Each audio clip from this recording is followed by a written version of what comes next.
Yeah.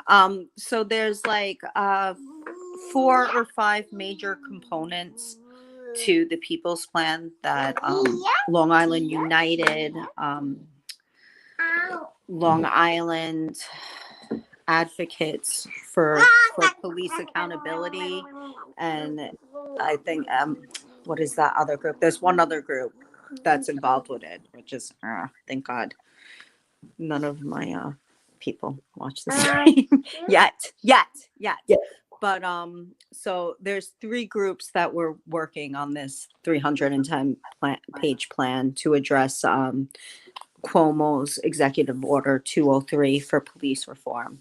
And the groups, the parts break down to police accountability and transparency, like, and they're asking for like a citizen review board for complaints instead of just going to internal affairs and having cops basically police themselves, which like never happens. I've had people on IA, I'd be like, oh, you've probably heard of this, and they're like, yep, we got it, and hung up on me. And then there's other parts that they go into we want to lessen the political impact of the Police Benevolence Association, because they're really, both NASA and Suffolk County and Long Island is very corrupt, and they contribute in indirect ways, but they contribute a lot of money to both the NASA and Suffolk County executives campaigns. And the county executive is the only one who sits down at the table with them and negotiates their contract. So that's like a big problem right there. And then the other groups are, there's one about traffic stops, because the breakdown of who gets pulled over is alarming. It's like that everywhere. Long Island is no different. And then then there's one about gender equality, because trans people also have a very rough time with both NASA and Suffolk County police departments. And the one that I was working on, which the lead, she always says that we have the best group, because we have like the most research, really. Like there's a lot of research on alternative responders. So that's one of the groups.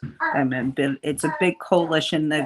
It just dropped on like the 18th, and they're already getting a lot of coverage. They were on NBC, CBS, like, like, it's a big thing. It's a big thing where I am. It's very cool to be a part of, but right now they're just starting up the Artivism group, which I'm a part of, and to get the online zine off the ground would be really great, because like we learn in school, art is politics, and culture is warfare. Like we, especially like where I live, we really need to change the culture out here, because like it's where we live. The culture everywhere around is being taken and stripped from everywhere. I mean, sorry, I didn't mean to interrupt, but yeah. Well, also too, on the negative way too, like policing, they have their own culture. Like these, like I live in a very quote unquote conservative, but it's really like a Trumpian type of place. These Trumpers, they have their own culture. Like a police club. I think it's called I don't know. It's like 3 letters. I forget what pig. I don't know. I forget what the letters. I forget what the name of the club is, but it's. I keep hearing it, and it's like a murdering freaking pig club. I don't know. I forget what it's called, because it's just disgusting. So Police Benevolent Association. Nope. No. It's like the officers something or other, whatever, pigs. No. Yeah. And and then absolutely with the police, they're out of control. They, I mean, there was a big thing over there in the East Coast regarding social profiling, and how they were stopping mostly people of color. Yeah, yeah, African Americans. that's what the traffic stop group is really addressing. Yeah.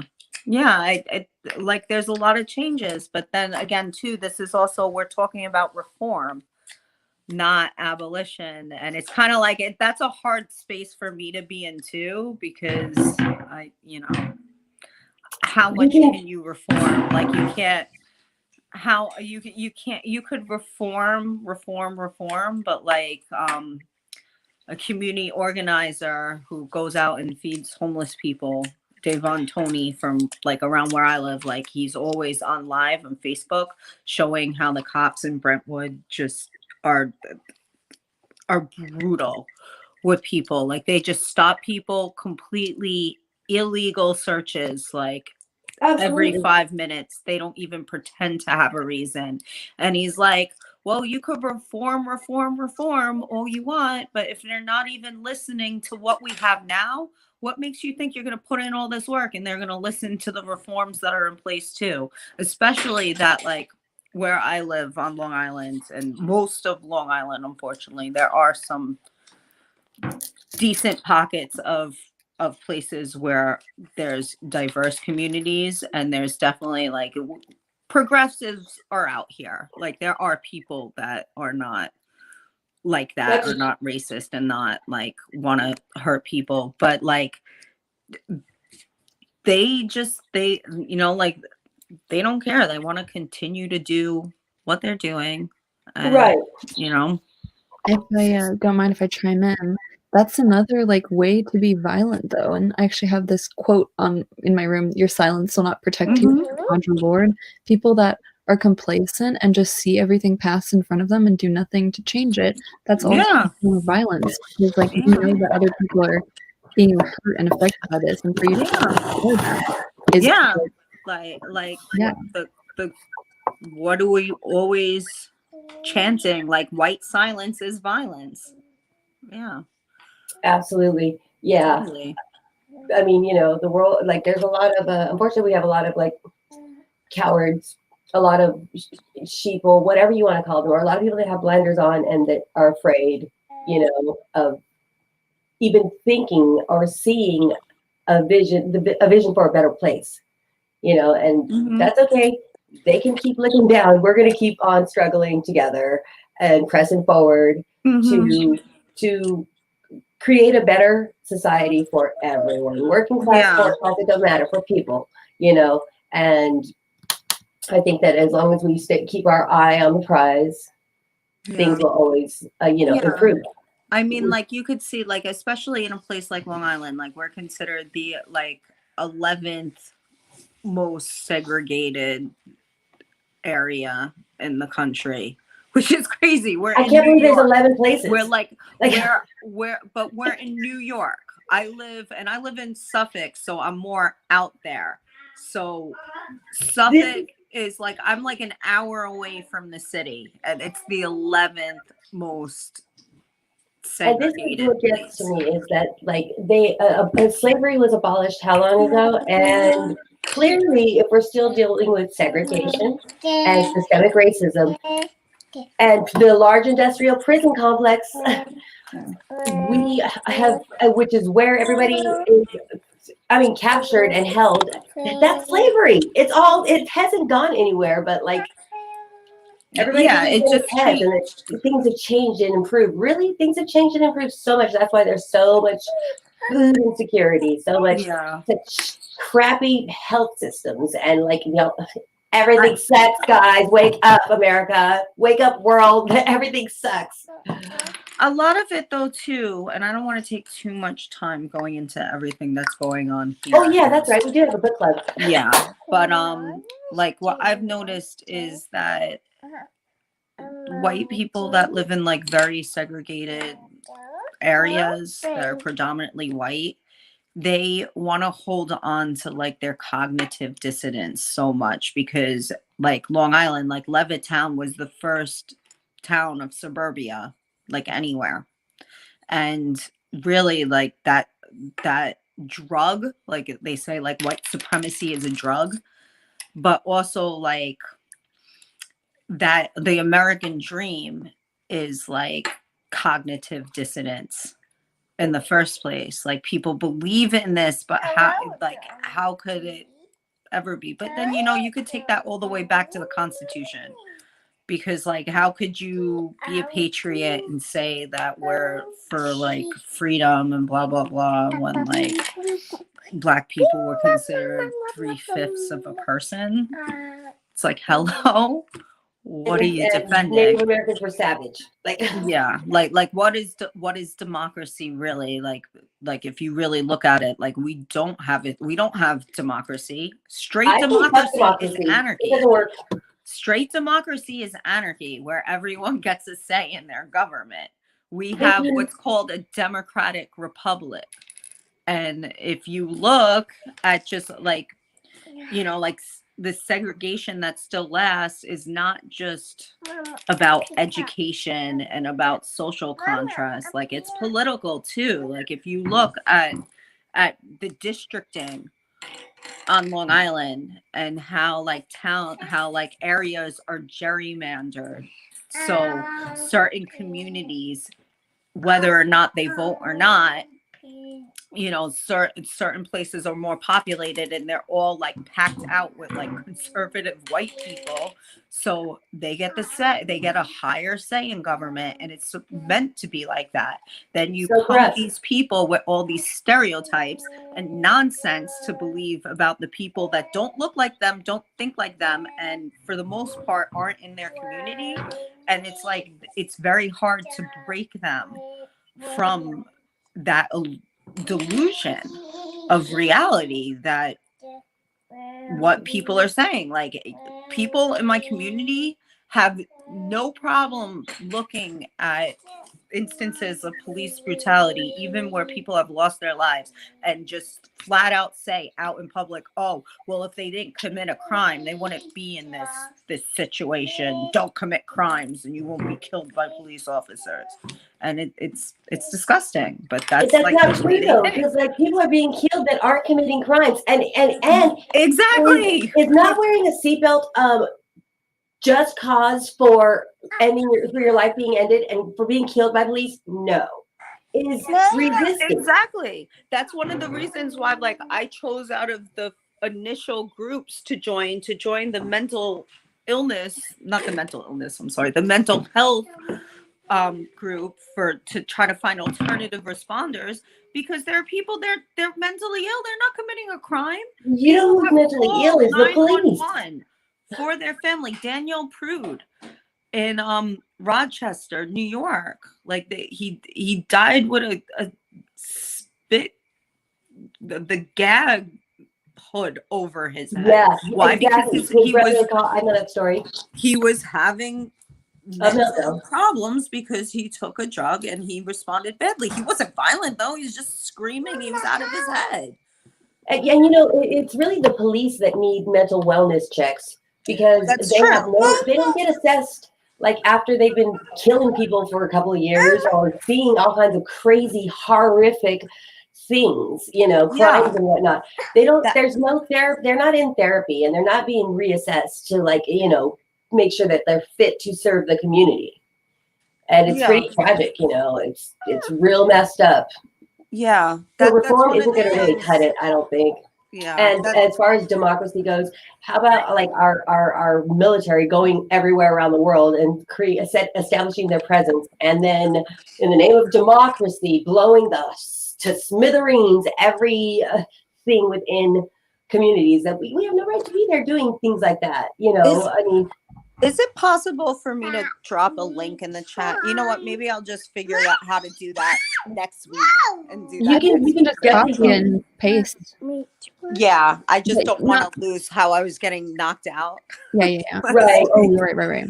Yeah. Okay, so we're going to circle back now and refocus on.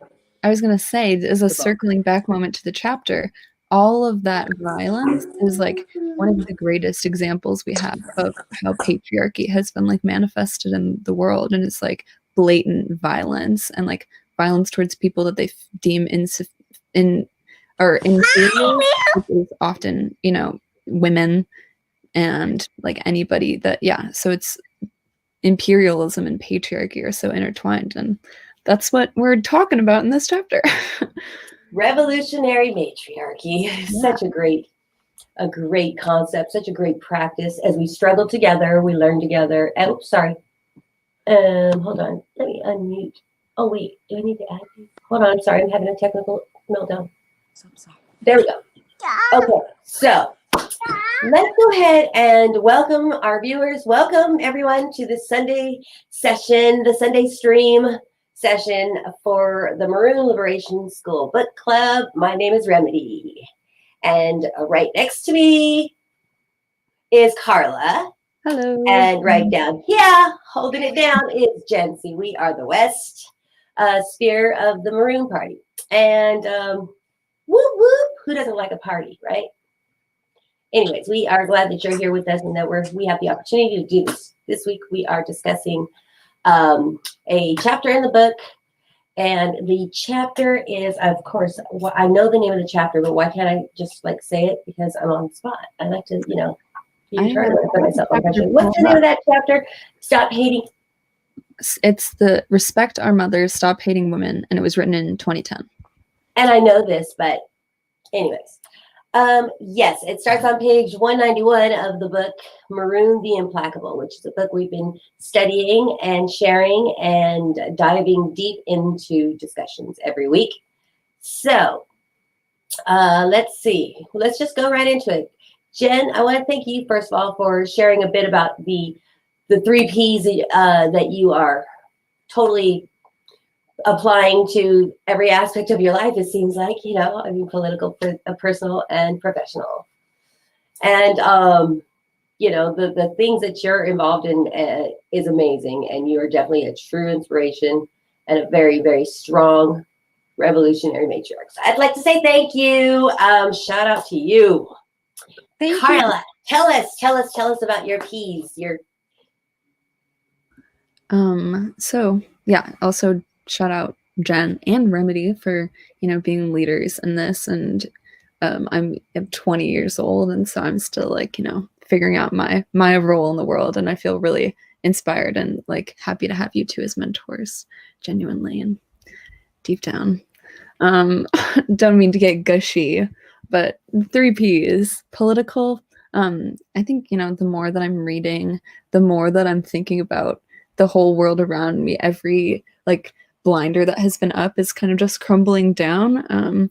And it's having a really intense focus on political awareness has done a lot of a very fast transformation for me and kind of helped shape how I want to work in the world.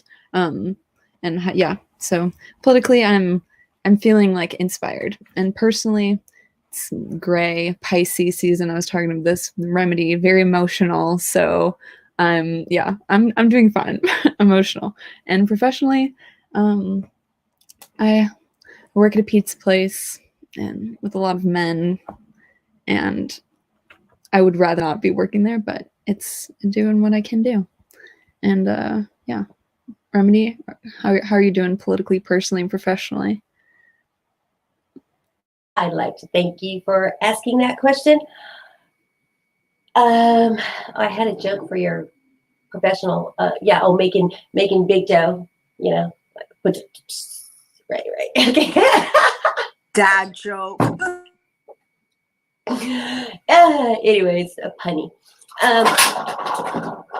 It's all right. It's good.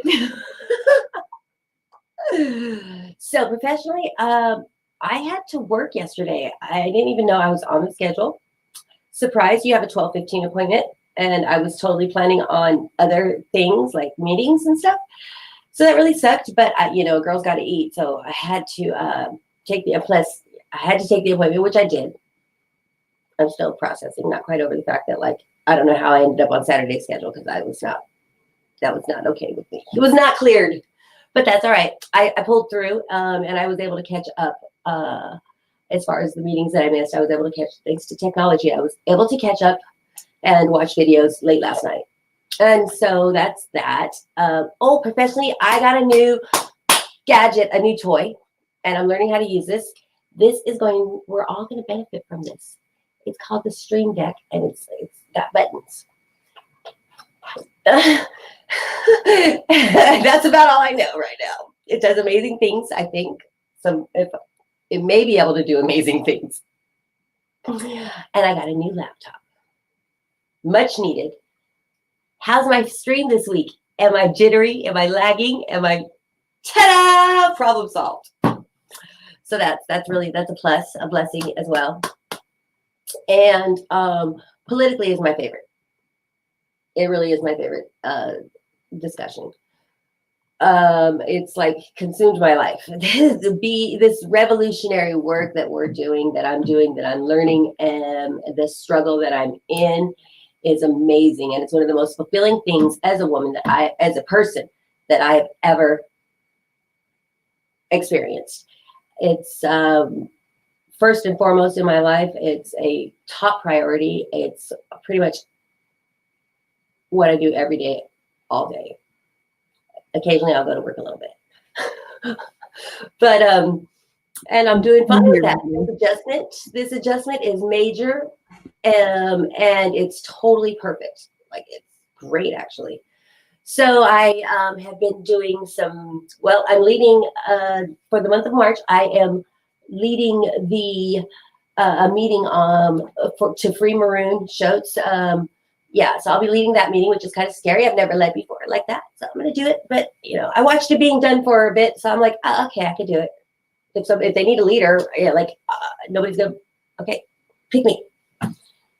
Here we go. So that's happening, and that's really exciting as well, because I'm really involved and committed to that campaign anyway, which is the hashtag Free Maroon now. Free Maroon, free Maroon, free all political prisoners.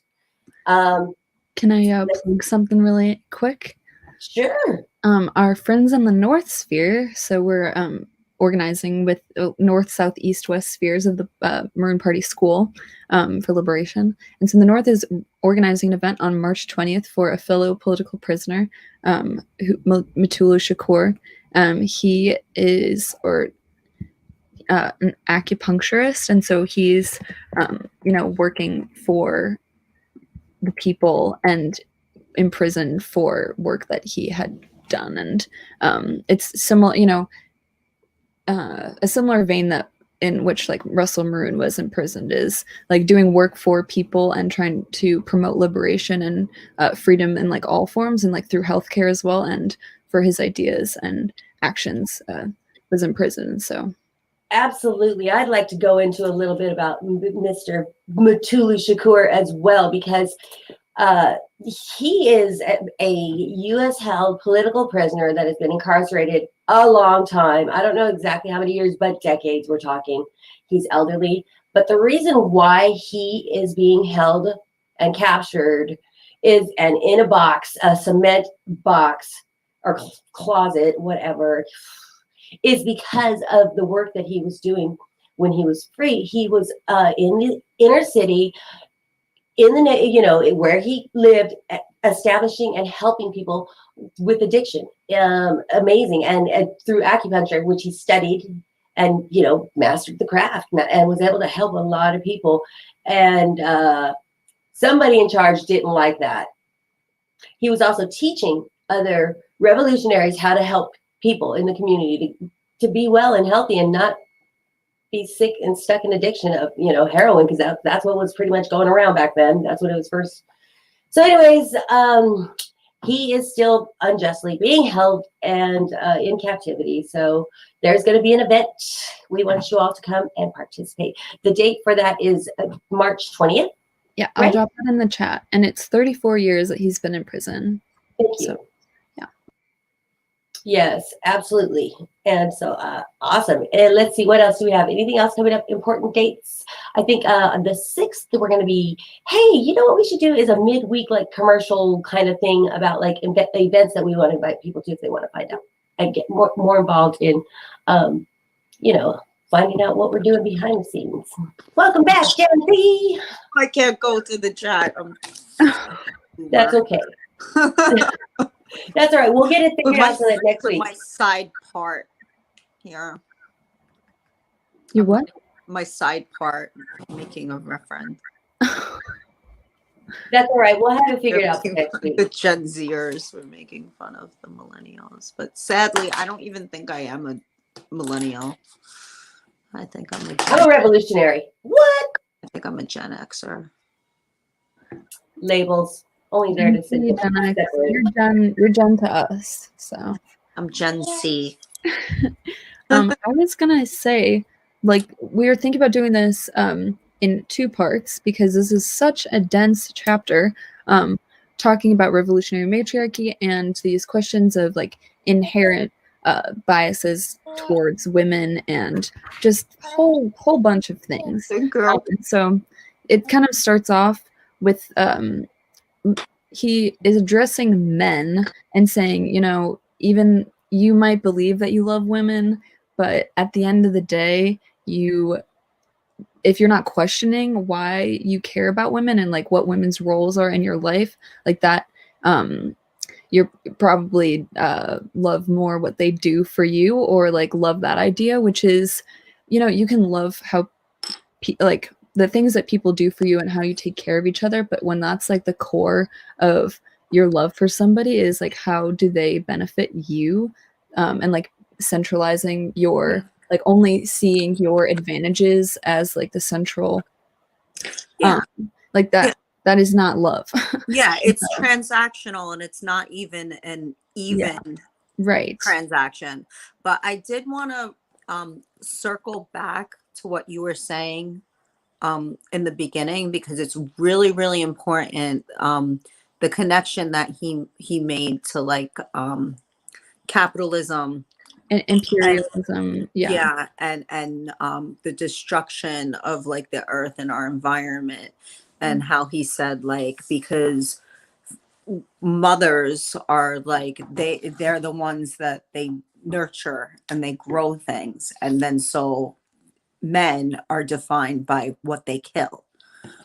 So that was like really key for me, because for years of taking post-colonial lit and stuff, like I've kind of skirted around like what is the actual connection between patriarchy and you know, imperialism, and that was really, really profound. I wanted to start with this Stan Goff quote: "The liberation of women is not an outcome of revolution; it's the precondition for it." Because that is really profound as well. What page was that on, Jen? I think I don't want to hold on. Let me try to look at it. No, we might have lost her. Well, I'll keep going while Jen is like finding where that quote is directly from. Yeah, so again, he is in the beginning of this chapter mainly addressing men and saying that like it is time to examine the role that women have in our lives. Oh, hello. That's okay, baby. That's okay. You didn't get the page number. It's totally cool. Jen.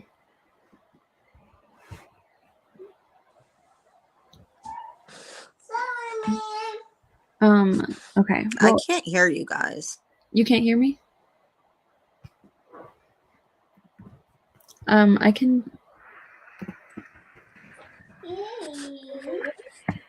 Can you not hear me? You can hear me? Okay, I can't hear you, Remedy. I had me on mute. Okay. I forgot to unmute it. So in the chat we have, say that again. Liberation is,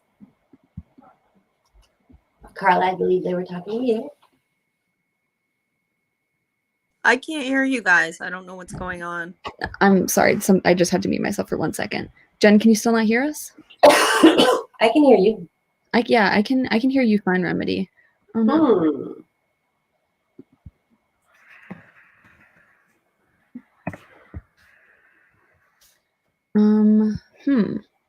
How should we move forward with this technological? Well, we can go back to the book. That is true. But I know Jen can't hear us. She'll get it figured out and she'll be back. Okay. Okay. Yeah, we'll just keep going then. because we don't want to have any more time wasted. So, and talking about where patriarchy even stems from, it's he talks about how it's from about 5,000, 6,000 years ago, and when that shift from like taking care of, like honoring people that take care of each other and like help each other grow, like mothers and women in general, to priding it more like killing things and destructing things, and like that is a way to have power, is to versus like helping your community, like overthrowing others. Here. Oh, well, last week we were talking about decentralization, and there's a Good one. quote, decentralized government, and there's a quote on page 198 that I wanted to go to. Jen, can you hear us now? Yes, I don't know why leaving and coming back in was the right thing to do. You know what you're done with? Before you go on to 198, can we just on 197? I marked it. It got really interesting about page 196 when he started talking about the global the profits and the capitalism that seem to like trump the whole importance of like being connected to the earth and caring about the environment. And yeah, I don't know. I just thought it got really deep. I would have liked to have researched this a bit deeper. So if we're going to make this a 2-part thing, I can definitely do that because I don't know. I'm always fascinated by numbers and what makes the thing tick. What makes the thing tick, right? Yeah. Clearly, in a world that is led by this male ego and brute force, whatever, there is no, I mean, all that is important to them, it seems like, is profit and nothing else. Yeah, I know. Nothing else. I'm going to go to that quote because I also had that highlighted. It's kind of like I studied logic at school, and that's like a more logical like way of examining like the ideas of capitalism, and so in using like symbols and all that. But so in a non-capitalist subsistence, use values are produced for the satisfaction of limited human needs. And he is talking about who is he quoting here? Well, I'll read the quote and then I'll find who he's quoting. Marx, when they are exchanged in the market, use value is exchanged for use value. For example, potatoes against apples. Marx calls this the simple circulation of goods.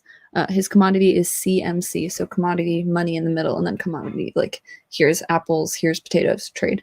But the capitalist production process has a different beginning and aim. It starts with money, and its aim is to make more money. So MCM, money, commodity, like what are we trading in the middle for more money.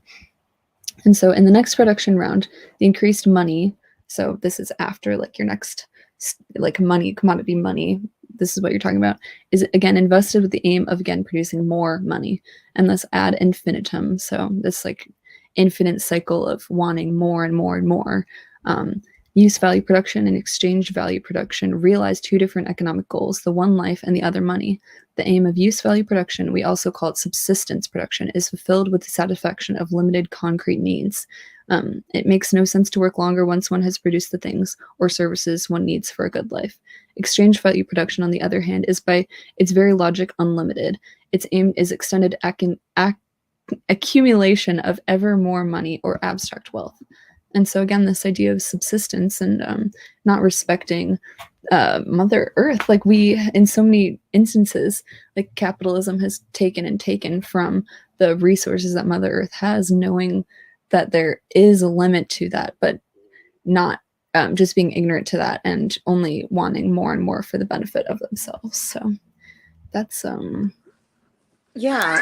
Also, with that, like that can also be seen like on like the personal level of women and mothers too. Like when he talks about how mothers do work, like even stay-at-home moms, they work. Their work is just not like valued with monetary means. They're supposed to be doing their work for. Right. I forget where I heard it somewhere, but I heard So there was someone who was trying to get housewives or stay-at-home moms or dads like a payroll, because of the, running a home, maintaining a home is like a job. It really is. And it's great to recognize the importance of the roles, whether it's at home or in the field or in the, sacred places, whatever. Like, everybody has a very important role. And if we were able to just focus a little less on profit and capitalism, like the greed of money, and just really put into true value the importance of people. We are the commodity. We are the commodity, and we're providing a service in the workplace, and we're paying taxes on that. Like, that's cricket. We're providing a service, therefore we should get paid. We shouldn't have to pay taxes on it. They should be paying us a tax. Yeah. And also it's another new power dynamic too. If this historically women have been the ones like staying at home, taking care of children, and like running the house when men go out to make money, and like that also puts women in this compromised position, like where, I mean, not to say that all women who stay home and like take care of their children, that's not, like, if it's a choice, that's fine. But when it's not a choice and that's like assumed, and you would have no way to make money outside of that, it's like you have to rely solely on your husband for your whole well-being, and like the work that you're doing at home for your family is just like completely ignored. And it's a very complicated problem. You know what's kind of awesome though is, like, I remember about 10, 20 years ago, if a male was like stay-at-home dad while the wife was out or whatever, if the male was at home with the children and taking care of the home, the men were looked down upon and like kind of like not well respected amongst men, like sissy or whatever. But nowadays you see males in that role of primary, stay-at-home dad or whatever, nurturer. It's so beautiful. It's so beautiful because it shows you that the gender identification that we have to deal with is like doesn't apply there when it comes to revolutionary matriarchy. Like, males, fathers can assume the same position in that. There's a good quote on 200 that like references that. So even though we've seen all those iconic posters of the woman gorilla, rifle in hand and baby on her back, how many posters do you know of male gorillas with babies on their back? So like even in revolutionary, like I don't want to say propaganda, but iconic posters is what he says. Like, even in this world too, there's still like a preference towards women being the ones that are caring totally, and like they can carry a baby and a gun, but like why can't a man carry the baby and the gun too? Like there needs to be a more equal share of work. It's exactly, especially when it comes to like security, because okay, men like to, it's assumed that men are the stronger, that they're, we feel safe or secure, with a man. And what if I'm a lesbian? Like, there's no man involved. I tell you, there's no one that makes me feel more safe and more secure than myself. I know I can count on me to have my back. Like, nobody else, really. It doesn't matter who my ace is. It doesn't matter. Like, ultimately. Jen, do you want to speak on any of this? Like, you being a mother, like, we see your kids in your Zoom calls and everything. You're rocking out with them. I want to hear what you have to say.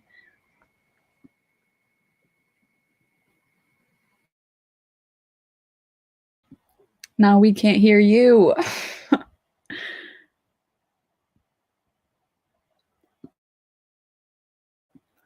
Not getting any audio. And now I have none of Remedy's audio either. In the chat it says men with babies are quite attractive. And I'm like, absolutely. Yeah. There's something very sensitive and gentle and magical about a man with a baby. If you're attracted to men, personally, I'm attracted to the baby. I mean, children are great. If you can take care of children, then ace in my book. Yeah, not an easy job. No, and that's the thing too, is it's not easy. It's not like easy work that women do to take care of children.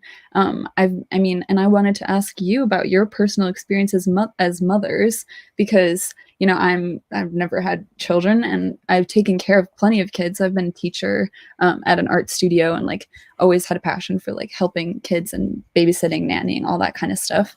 But it's a different kind of work. And so if you want, like, if there's anything you feel compelled to share with me about like your experience, like mothering and like also working and like being in this world, I am so, my ears are open.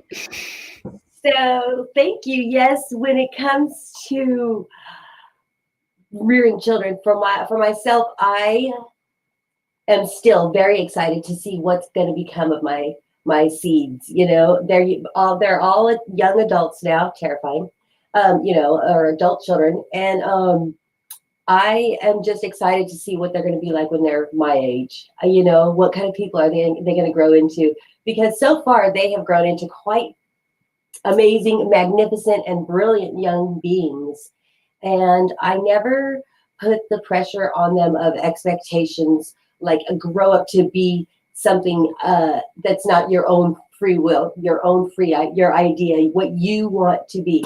I left that, I didn't try to steer. I don't want them to grow up and marry doctors and to be this and do that. I want them to be themselves. And so I raised them in a way to where they were individuals, their own creation, their own beings. And I nurtured their individuality. And so far, they're pretty awesome. They're pretty amazing. They're really good people, like really, really special people, very talented, creative and strong. And it's very special, but it's not as special as being a grandmother. Let me tell you, that love you have for your children is unlike any love you can ever experience other than with your child. But when you have a grandbaby, there's just something so magically different about this love. It's a whole nother level. You're of a double mother. That is like double motherhood. It's just, there's something very, very special. Like my child, my grandson, I was like, oh my God, it's the most perfect. He is the most perfect. Thank you so much. I was like, he's perfect, yeah. So, and this is what they package up grannies to look like nowadays. Like sexy dominatrix. Dominatrixes. And then independent conversations. That's always what I had with my kids. Honesty and independent conversations. Well, stop climbing around. And we see revolutionary matriarchies right here. Doing everything on camera. Kids will climb. How about you, Mama Jen, our other mother? I don't know. Right now, my kids are just going crazy as usual. What's the question though? How often do you tell out to your children? No, I'm just kidding. Help? What do you need help with, baby? Wait, what did you say?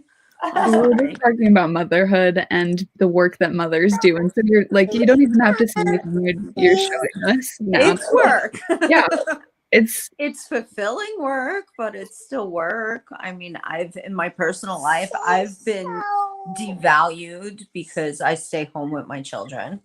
Look at that face. Yeah. And I don't think that's really fair to say, like, that's the capitalist way, though. If you're not making a paycheck for something, it doesn't count, and that's the trap. Like, but yeah, and to be perfectly honest, I think men are lucky, and they know it, that they get to go to work, to make the earnings while you just stay at home and do the hardest job. Yeah, but at the same time, too, like, I wouldn't change it. Like, I'm getting that time with my kids, which is such a reward. Like, and if I'm gonna, at this point, like the way things are, I'm gonna struggle either way. So I'd rather spend the time with my kids. And not just that, to be the main influence in your child's life is who you should be. I mean, it's great that you can be, because like a lot of times their influences, whether it's a daycare or school or whatever, it's like like having my son on remote learning, he's growing education wise like more than he has since he started school, and he's in second grade. And it's kind of shut the district up because he has ADHD. They were like looking at me like I'm a bad mom that can't control my kid's behavior. And now he's home with me, and he's at the head of the class, and they're like, "Oh, yeah, you're a good mom. We see how you are with him." And it's like, okay, well, maybe just our current education system, public school, is just not set up for every kid to excel at and even like get along with, especially to do okay in, like, especially like not neurodiverse kids. Like, if you cannot sit still in a seat, you're a big hindrance to yourself in the classroom and the teacher. And it's just common nature that people are going to take that out on you, and you can't help it. And there's little hacks that you can easily do that will help that child. Like, instead of the regular desk and seat, you get one of those chairs with the ball chair. You know, it's supposed to be good for your back. Yeah. And obviously, you know, And they but you get one have of those chairs. that. That way they can sit there and bounce away while they're doing their work. And they have that, but where I get into conflict with the district is that they will not provide that in a general ed setting. In general, Standardized education. you have to go to special ed for that. And the problem with that is I'm a little worried of my kid getting stuck there, because he's he's very, very bright. He's at the top of the class academically. I don't even know how, because half the time he's not paying attention or listening, and then he takes the math class and gets like a 90 or better. He's, which is probably part of it because he's bored. But like it seems like you want the rule of thumb is that the child's supposed to be placed in like the least restrictive environment, but that's like kind of like an impossibility for my son right now. Especially when like our kids are being taught to repeat the lesson plans instead of free think the solutions, the answers. Like, don't question authority, just do as we say and repeat. Exactly. And especially it's disturbing too, because I do not reflect, like the district. Thank you.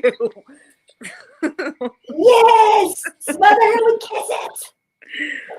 Like I do not reflect the district or my township's like belief system either, and they're constantly trying to slip things in or leave things out. Like, I was very disappointed on the MLK discussion on Martin Luther King's birthday, because it was like the writing prompt was like, what can we do to change the world? And she's like, we could be nice to everyone and treat people how you want to be treated. I'm like, oh, well, that's like a nice answer from a nice white lady. And, nice white women, like, if we don't do the work to really be anti-racist, we do a lot more harm than good. And then at least I can say this Friday they had library. And so they did do a little bit for Black History Month. They talked about Jackie Robinson.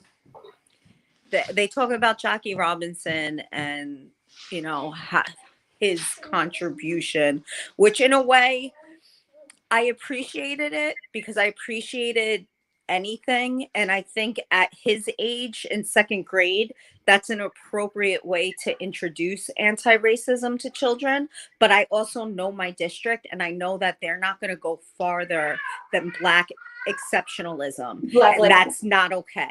Like, exactly. Not everyone, you don't have to be Jackie Robinson or good at sports or a rapper or an actor or a model to have worth and value and to like have the same rights that I have. Like, and I think before going and recognizing the obvious, someone like Jackie Robinson, how about recognizing the fact that slavery was fucking wrong? And like, how about acknowledging the brutality of that? How about not starting off with telling the kids when you're telling them to research for President's Day about George Washington and Abraham Lincoln? I don't want to hear anything negative about them. because we're celebrating them. We're celebrating their birthdays.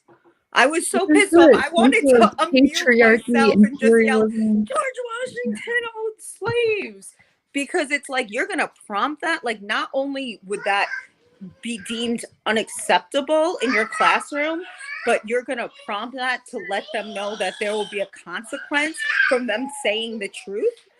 Like, that's crazy to me. Well, because that doesn't go with the whole, you know, the Pilgrims and the Indians making nice, and like all the lies that they taught us in those history books.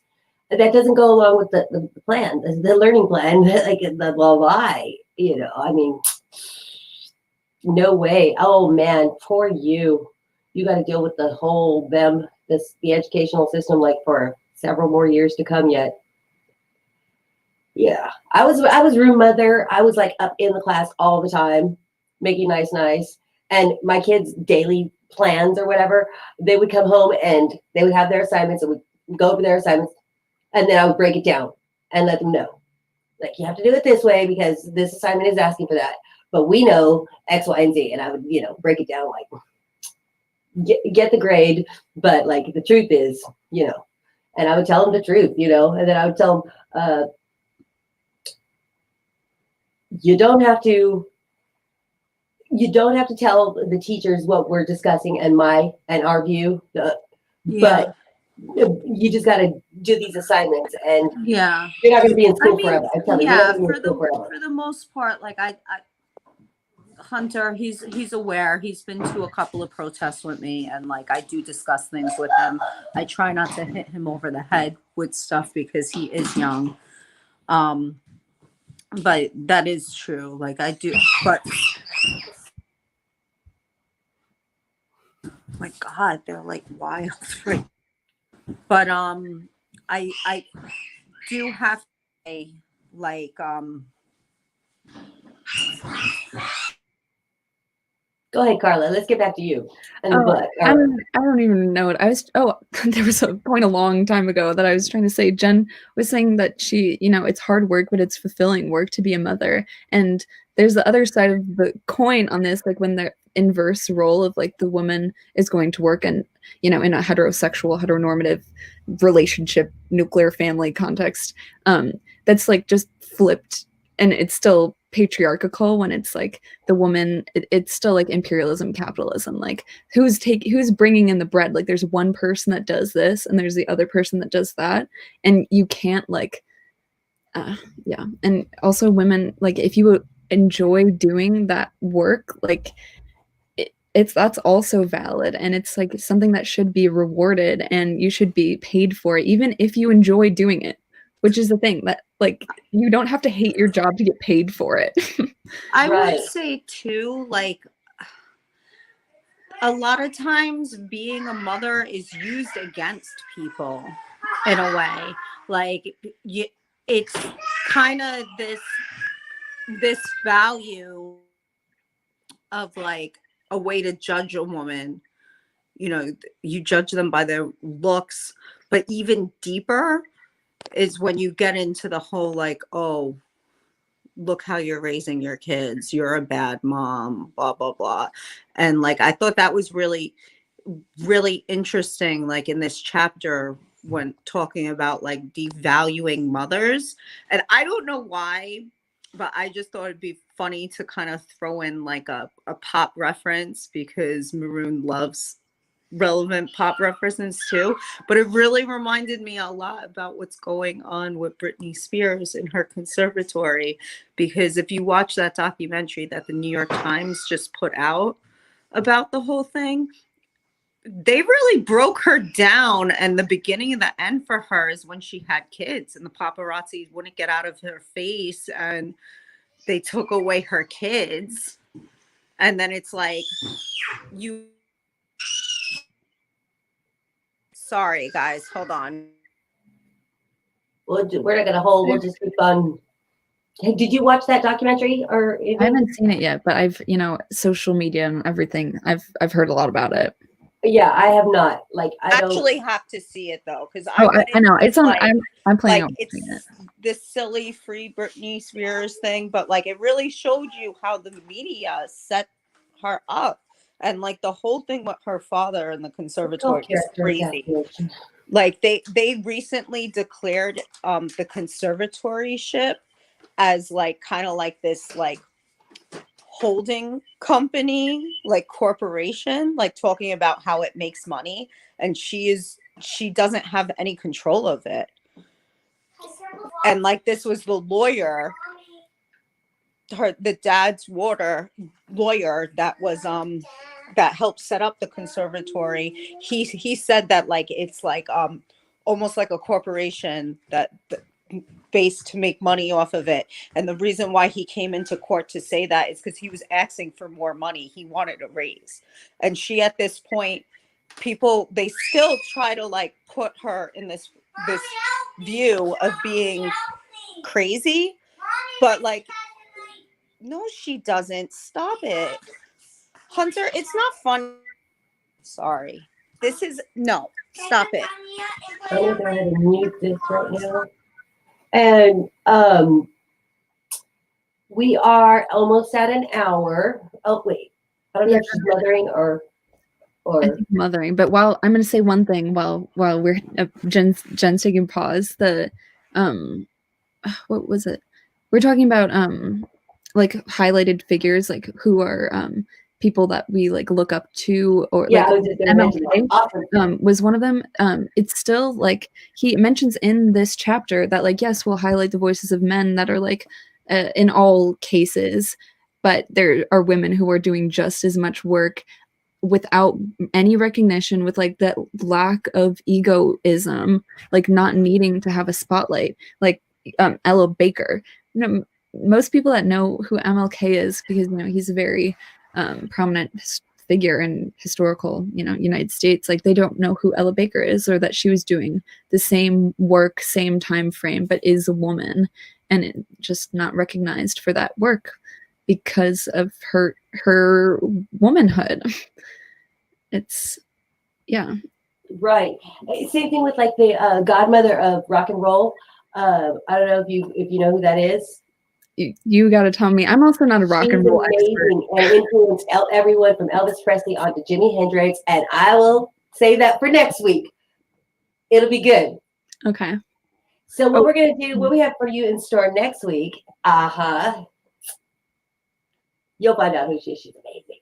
She's amazing. I'm really curious now. But tell us about next week, what our intentions, our hopes are for next week. Oh yeah, Jen, do you want to say that? Because you've got, okay. I lost her. But our guests that we're going to try and invite here. Yeah, I would love to have Spirit and Rosa, who are leaders of the Maroon Party for Liberation School that we are having on Monday nights. Right now we're taking a break, coming back in April, but we'd love to invite them. Jen, do you want to? Yes, I dropped it in the chat. I don't know where Rosa went though. But yes. Oh, she's still in the chat. But yes, are we're gonna put them on the spot? You can also send an email too. Yeah, I dropped it in the chat just in case they don't wanna come. I think you put it. You know what? I see it. You put it in the private chat. In the private chat, not in the. I put it in the private chat. Womp womp.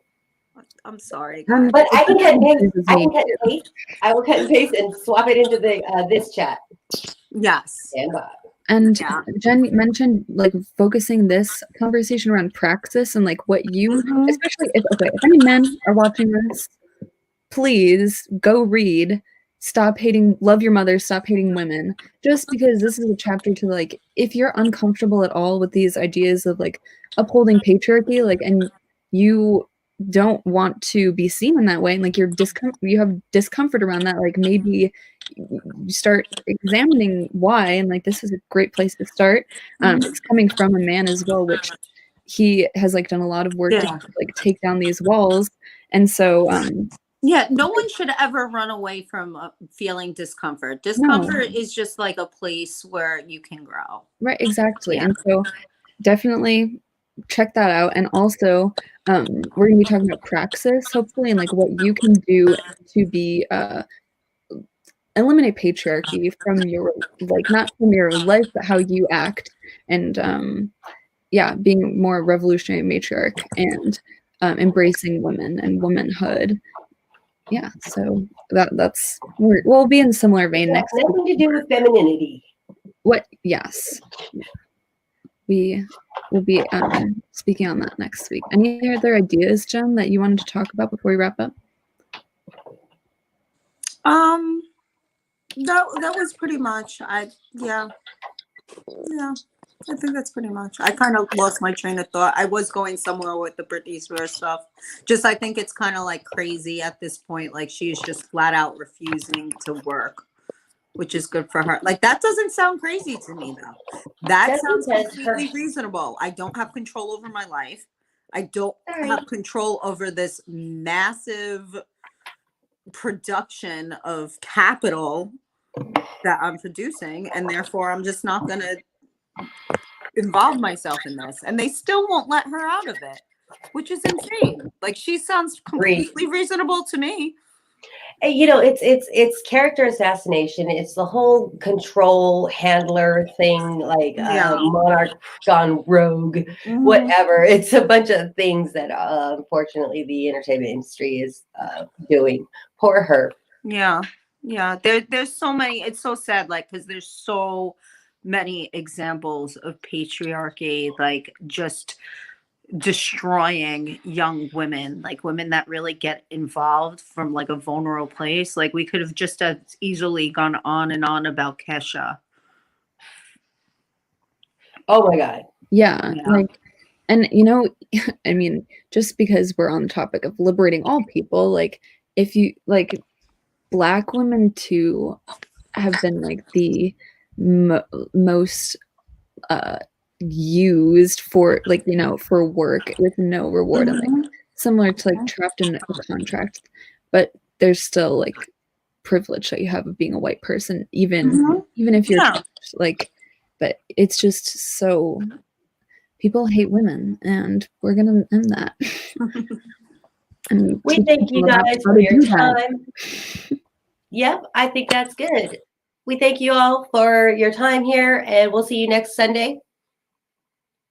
It'll be good. We're going to continue on this chapter so that we can just make sure that we get into it. And you guys are beautiful. You're wonderful. And thank you so much. West, we did it again. Whoop, whoop. It's a party, y'all.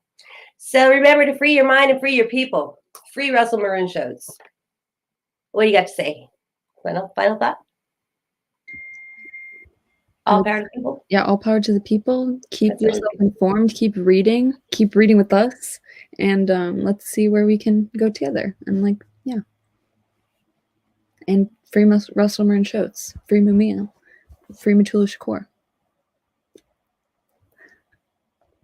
Free them all. Yes. Thank you, beautiful people. We're going to end this broadcast now. Peace.